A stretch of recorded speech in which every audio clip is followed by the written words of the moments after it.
Hi guys, welcome back to my channel and to a new video ahead of schedule. I guess dropping that baggage in the previous video to a whole group of strangers and potential friends really helped me. So today I'm going to be yapping while taking you through a sort of unplanned long video on this fan art piece from one of my most favorite fandoms, the Grandmaster of Demonic Cultivation by MDZS. The particular pairing that I am drawing is the main canon pairing in the series.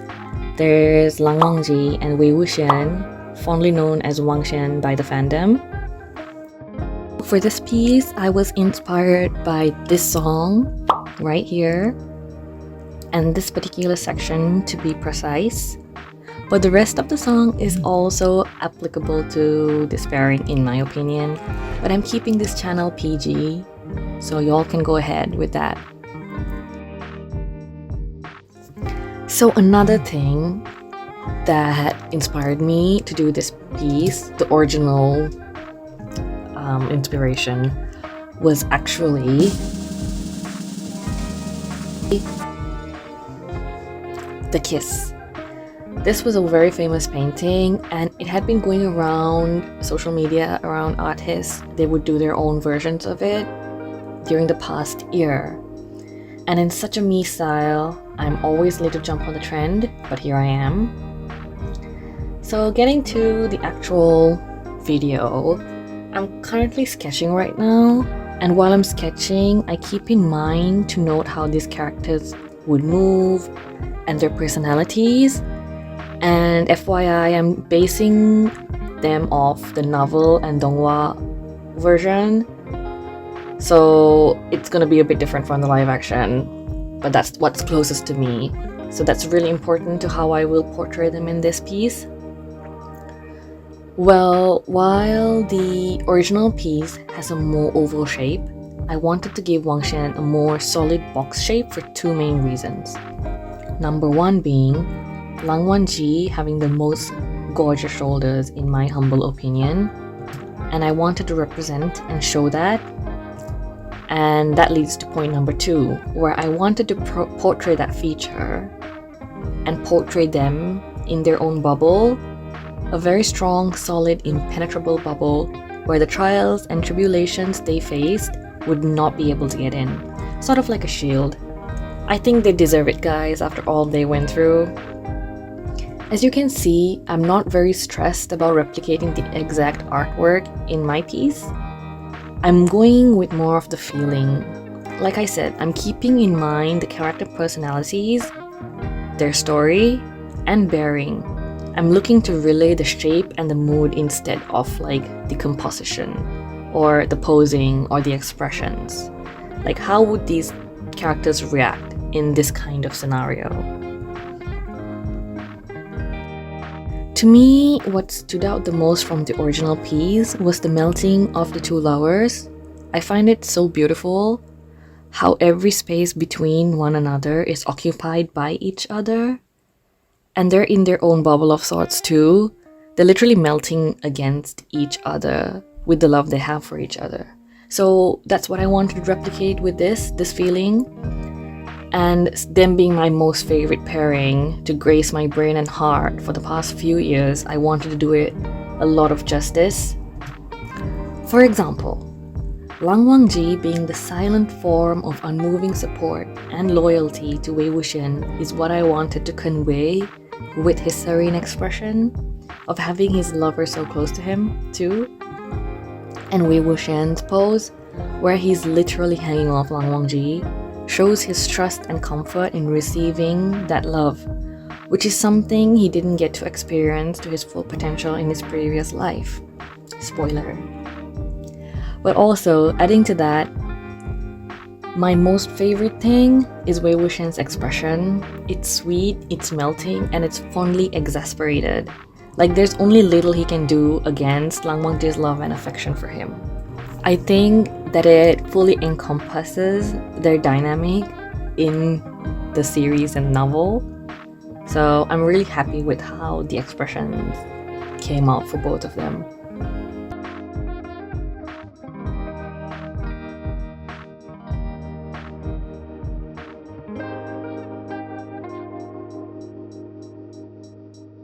Oh, also to point out, this Wei Wuxian is quite different from how I would draw him in my animatics, and that's because this is the post arc.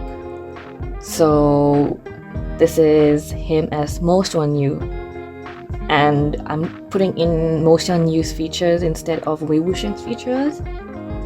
And I think that's important because this shows what part of the story they're in. So this is in their happy ending kind of stage. But yeah, well, music has to be the top form of inspiration to me to come up with any sort of piece. Most of my original pieces, animatics, and fan art are inspired by songs and quotes, and some by scenes, like paragraphs from fanfiction. But yes, this piece has spent a lot of time on my open Clip Studio file, and it's completed in between my work and life schedules. So I think altogether it took me about 7 to 8 hours. That's because you will see I will be adding a lot of detail. And the rendering is what took a lot of time, but the line art also took a lot of time because you can see me just redoing certain lines because I want my lines to be precise and with intention. So that is why I'll be like redoing the certain line and adding that line weight, because initially I wanted to not use line art and just do a full render. But when this came up as it is now, I decided I might kind of rely on the line art a bit on certain areas. But yeah, anyways, this took some time, but it happily coincided with Lang Wangju's birthday. So I'm more than happy because I get to draw Hang Wangjun, adoring his Wei Ying, and every day is a win for me as an artist in that regard. So you can enjoy a bit of silence where you can see my time lapse on how this sketch just fleshes out itself. And I'll see you in a bit. So for coloring, you can see me laying out the base colors, and I'm using different brushes. So I used a watercolor brush, and I'm also using like a chalk brush from CSP. These are mostly inbuilt brushes from Clip Studio Paint. They have some good range of brushes, but I'm the type of artist who needs to start from a base sketch and then build it up after laying the colors, so I can kind of get an idea of how the feeling and the colors would look like. So here you can see an actual overlay of my Clip Studio Paint, and on the left side you can see like the brushes I'm using. Some of these brushes, like the one I'm using right now, is something I actually got from the Clip Studio shop. But yeah, it's one of my favorite brushes to either sketch, and in this case it's my first time using it to color because I wanted a very textury, like a pencil. I wanted to feel like I was coloring with a pencil basically, and I think it came out really great.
So, fan art to me has been a really important aspect for my art journey. I know a lot of people aren't keen on fan art or don't see it as a serious way to practice. I would even go as far as to say I've had experiences in art school where teachers would downright criticize fan art. Even it just has to be like on your portfolio and you'll be like highlighted. But here's why I think it's helpful. Personality wise, I'm the type of person who usually spends weeks planning out detailing and brushing up plots, climatic scenes, character background, and entire storylines. This is actually really time consuming, and 99% of the time, in my case, most of my original character stories or animatics never get to see the light because I get so overwhelmed with the planning, or I feel like there are a lot of loopholes, especially when it comes to making animatics. Fandoms allow me to explore characters that are fleshed out and practice with them. I mean, if I compare my first animatic for this fandom and the recent one, I can see I have learned and improved a lot along the way. There's more space for improvement, obviously, and I'm happy to know that, because that means I can concentrate on my craft rather than worrying if the story actually makes sense. I've had the freedom to explore character themes and composition through this way. The second one would be, again, quite similar to the first point. I just had a really bad art block during 2019, which was when I started to work, Lamau, and early 2021. So after burning myself out with my illustrated children's book, I had no ideas or inspiration to draw. That was until I read The Grandmaster of Demonic Cultivation. I think ever since that fateful October of 2021, I've been churning out various different pieces with different moods and vibes to storytell and push myself to practice more to make the storytelling even better. And some of my most favorite pieces, such as these, are from this fandom and my love for it.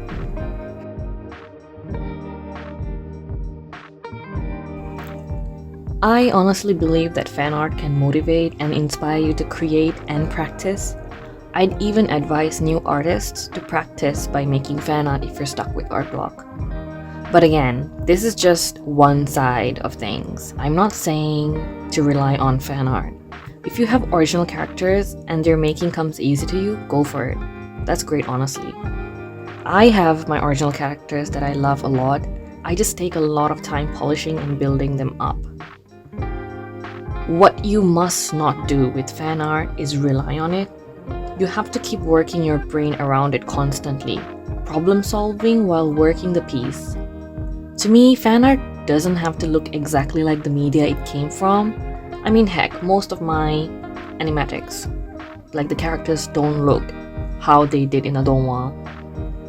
I personally like to give Wei Wuxian a very gaunt and sick look when I kind of portray him during the Burial Mounds arc, which is how I think would represent him, in my opinion, the best, with the circumstances he came from and what led to whatever it is that led to in the plot of the story afterwards.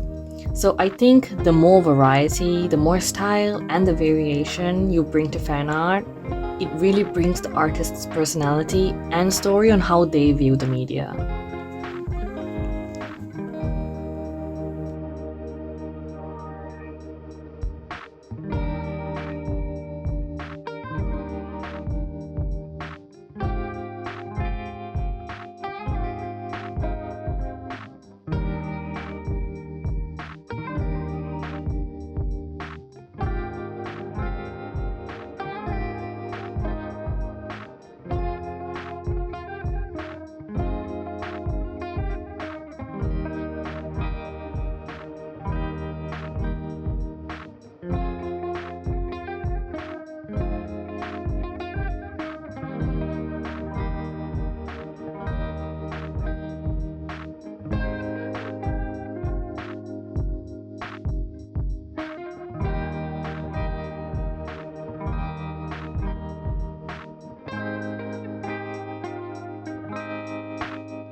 So now that I've come to the point where I'm coloring Lang Wangji's hair, I just wanted to point out that his hair is canonically a stray, a well-oiled and well-maintained head of hair, which speaks of his status as a young master. So I wanted to give it that delicacy without all out flattening his hair with a color bucket. You can see me trying out different brushes on the outside, like just doing scribbles. That's to feel out the texture. So for his main body of hair, I'm using the CSP watercolor brush. It's a basic brush in Clip Studio Paint to distribute the thickness. And then I'm using a less textured brush, but still a bit textured, to do the lining bits. And then I'm blending it together to give that smoothness and that shine, which I would feel like he would have. But since this piece, taking into consideration the original piece, which is really textured, this piece is also going to be textured. That's one of the points I kept in. So this is just my way of smoothing it out while still using textures.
I don't know, guys. I really, really enjoyed coloring his ribbon.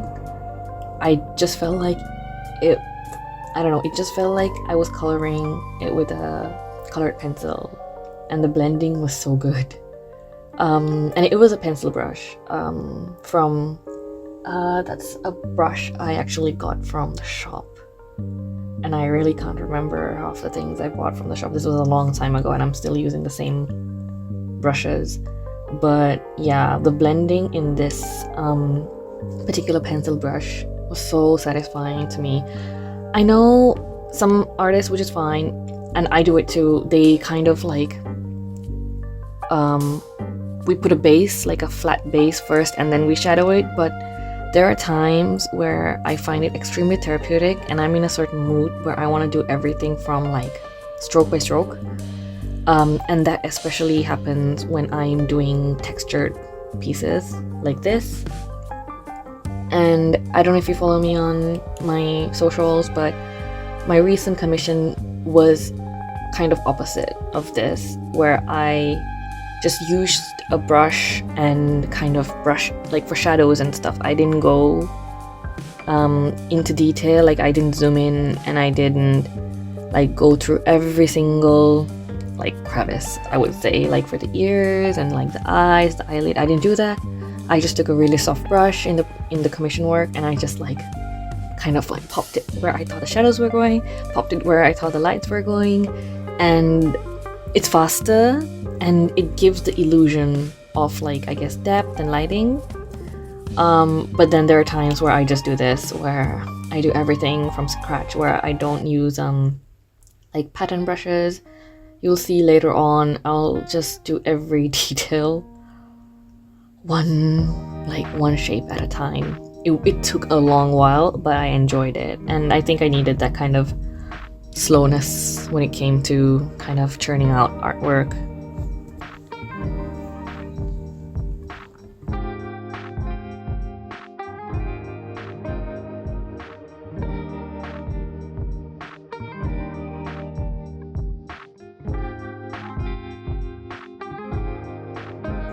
Oh, I think I made a slip up, but I do think this guan was, if I'm not wrong, from the live action. Because for me, the robe, since I'm from a very different culture, it was really difficult for me to understand how it was worn, and I didn't know if the donghua, like the animated series, would have realistic robes. Like they have like very extravagant designs and stuff. And then the book, it was really it was easy to visualize, but I didn't know what was like going on the inside and like stylistically. So whatever outfit, like the guan and stuff, I would try to reference the live action. So I went through the live action. So I mean, this is the guan I've always used for him, just because in my animatics it's much easier to draw.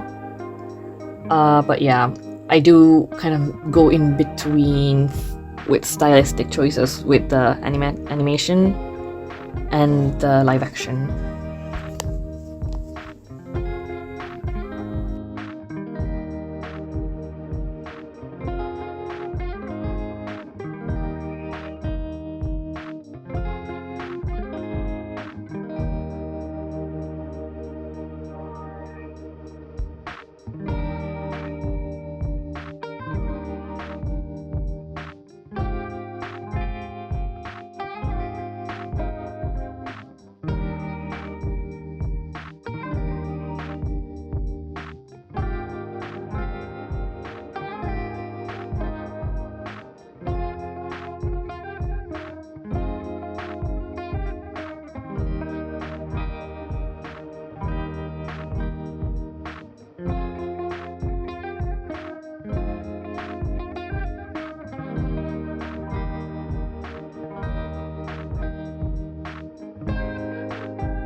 So yeah, this is where I make things a bit complicated for me.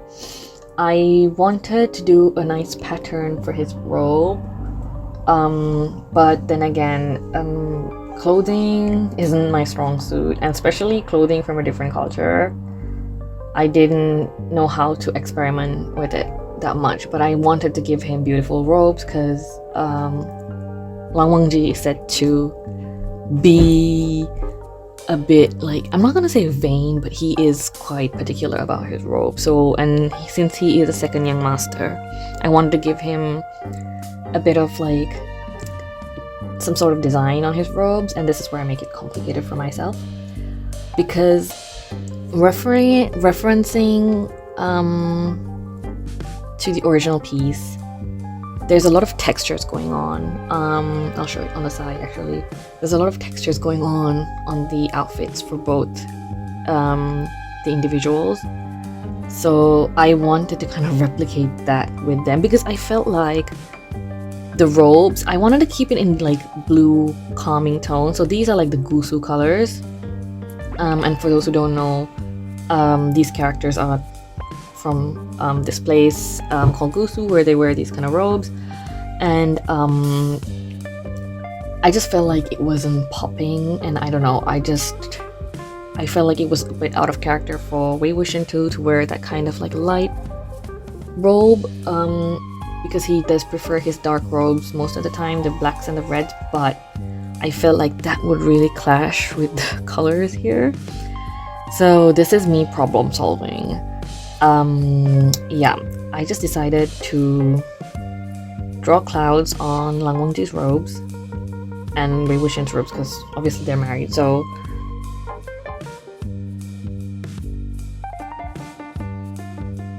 and then start doing little circles like manually, and I don't know what got into me, but I just had to pull through.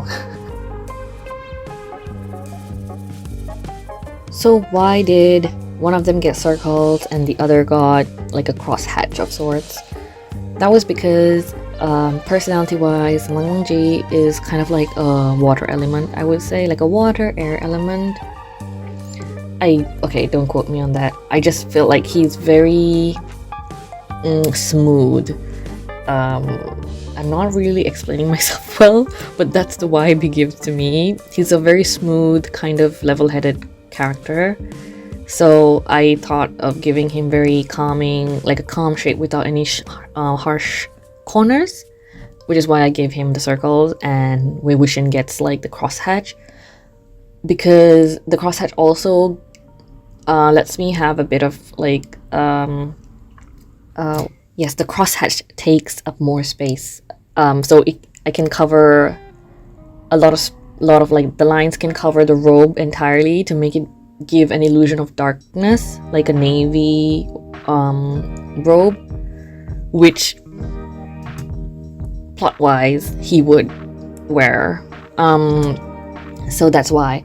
And you can see that in certain areas where the crease is, I clump up the lining, the texture together, which was something I learned when I was like 17, when I went to like art class, where when you do like a certain technique of like rendering, I forgot what it is, I'll probably put it up here if I find the technique, where you put like dots together, and the more dots you put in one area, it gives the illusion of a shadow or weight, and the more you spread out the dots or the texture you're using, it gives the illusion of light and lightness, basically. So I kind of used that here, except I did it with lines.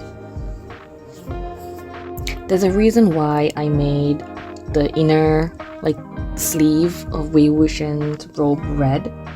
It's because I'm 100% sure even after going to Gusu, he's still gonna wear his inner red robe, and it is gonna complement his ribbon. So if I were to make the inner robe a different color, like say something in the lines of blue, it's probably gonna look out of place, the ribbon. So I needed to kind of balance it out, which is why I used in a red robe. And I come to my favorite part here, which is his expressions. And you can see me struggling with the brushes because it just didn't feel natural to render with certain brushes. I don't know, I had this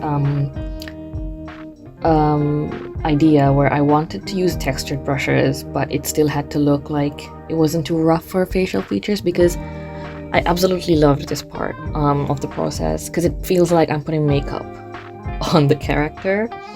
So I wanted the brushes to look textured but look smooth enough to feel like it's part like facial features.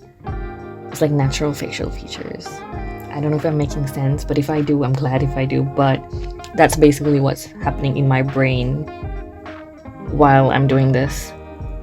But yeah, I love, you can see me being super delicate with it because it's so therapeutic, guys. You should try it.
And now you get to see the actual behind the scenes of me struggling with the background. I can admit that I'm not the best when it comes to background. I actually love this picture as is with the white background, but I wanted to really push myself with the original picture where they use like the same scheme going on, but I wasn't sure. I really like the blue actually, but I wasn't sure if it didn't make the characters pop. Basically, that's why I was a bit iffy, and I was really struggling with this. I was struggling with it while recording, and I was struggling with it off camera too. And then I hit my mom up and I went, what do you think is a good color for them? And you'll probably see the end result for it, but I still couldn't choose. So you can see I'm playing with textures again just to mimic the robe technique I did, but I don't know, it just didn't feel right. But yeah, I just sped this up because there's no point. You'll see the end result in a bit.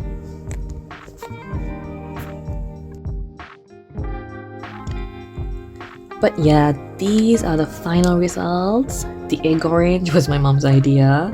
Credits to her. I would have never thought of this color, and that's why I like to ask people for opinions. I love it, but you'll see the option I chose on my Insta. Wink wink, link in description.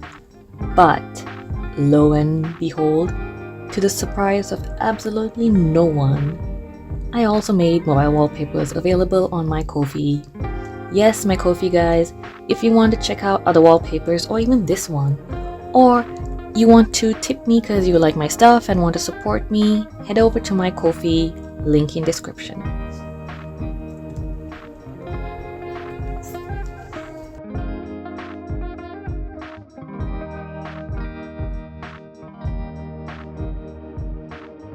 Alright guys, we're at the end. This video got really long without me planning to, but I just wanted to showcase all the decision making, the brushstrokes I did to make this artwork. I hope sharing along a time lapse allowed you to get an idea on how to go around things, pick up a few tips and tricks along the way. Thanks for stopping by once again, and please do share your wholesome and maybe not so wholesome fandom to fruition stories in the comments. I would love to hear it. Okay, bye!